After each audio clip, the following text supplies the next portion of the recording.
Hello ಎಲ್ಲರಿಗೂ. ಇವತ್ತೊಂದು word eagle. ನಂದು ರೀಡಿಂಗ್ ಮತ್ತು ರೈಟಿಂಗ್ ಮೆಥಡ್ ಸೇಮ್ ಇರುತ್ತೆ.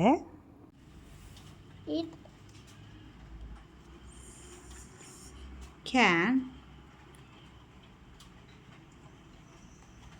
ಫ್ಲೈ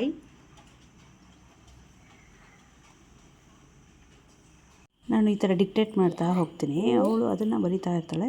ಕಷ್ಟ ಆಗಿರೋ ವರ್ಡ್ಸ್ನ ಹೇಳಿಸ್ಕೊಂಡು ಬರೀತಾಳೆ. ಫುಲ್ ಸೆಂಟೆನ್ಸ್ ಬರೆದಾದ್ಮೇಲೆ ಅದರದ್ದು ಅರ್ಥ ಕೇಳ್ತೀನಿ, ಹೇಳಲಿಲ್ಲ ಅಂದರೆ ನಾನು ಹೇಳ್ಕೊಡ್ತೀನಿ. ಇದೆಲ್ಲ ಮುಗಿದ್ಮೇಲೆ ಡ್ರಾಯಿಂಗು. ಸೊ ಇದರಿಂದ ಇಂಟ್ರೆಸ್ಟ್ ಬೆಳೀತಾ ಹೋಗುತ್ತೆ. ನಂದು ರಿಪಿಟೇಷನ್ ಆಗಿರುತ್ತೆ, ಆದರೆ ಇಂಪಾರ್ಟೆಂಟ್ ಥಿಂಗ್ ಏನಪ್ಪ ಅಂದರೆ ಇಲ್ಲಿ ಮಕ್ಕಳು ರಿಪಿಟೇಷನಿಂದ ಕಲಿತಾ ಹೋಗ್ತಾರೆ ಚೆನ್ನಾಗಿ. ಕೆಲವೊಂದು ಆ್ಯಕ್ಟಿವಿಟೀಸ್ ನನ್ನ ಹತ್ರ ಇರೋಲ್ಲ, ಅದನ್ನು ಇಂಟರ್ನೆಟ್ಟಿಂದ ತೊಗೋತೀನಿ. ಪಿಕ್ಚರ್ನ ಶ್ಯಾಡೋ ಜೊತೆ ಮ್ಯಾಚ್ ಮಾಡ್ತಾ ಇರೋದು, ಲಾಂಗ್ ಸೌಂಡ್ಸ್ನ ಡಿಫ್ರೆನ್ಷಿಯೇಟ್ ಮಾಡಿ ಓದೋದು ಇದು, ಹಾಗೆ ಬುಕ್ಸ್ಗಳು ಯಾವುದ್ಯಾವ್ದು ಇರುತ್ತೆ ಅದರಲ್ಲಿ ಓದಿಸೋದು. ಅಷ್ಟೆಲ್ಲ ಮಾಡಿಸಾದ್ಮೇಲೆ ಅವಳಿಗೆ ಇಂಟ್ರೆಸ್ಟ್ ಬಂದು ಡ್ರಾಯಿಂಗ್ ಬುಕ್ಕಲ್ಲಿ ಇನ್ನೊಂದು ಸಲ ಡ್ರಾಯಿಂಗ್ ಮಾಡಿದ್ದಾಳೆ. ಇದೆ ಅದು. Thanks for watching.